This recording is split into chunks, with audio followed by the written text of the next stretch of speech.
In this video, I will show you how to see your Instagram password, even if you have forgotten all about it.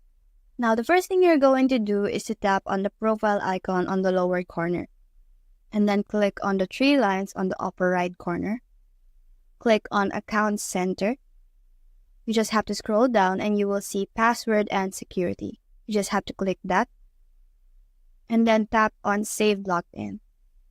You just have to choose your Instagram, and you have to make sure that the Save Login is enabled or toggled on. It is for you to access your account easily on your phone, even if you don't have the password necessarily. So in order for you to see your Instagram password, you just have to go to any browser you have, whether Safari or Chrome. Now I have Chrome, and then go to Instagram.com. Once you're on Instagram.com, you just have to tap on Password, and you will be able to see here the key icon. Then you just have to click on that, and then tap on Select Password, and then tap on your password.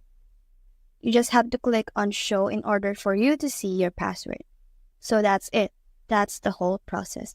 If you have found this video helpful, please leave a like below and subscribe because it helps me reach more people. See you soon!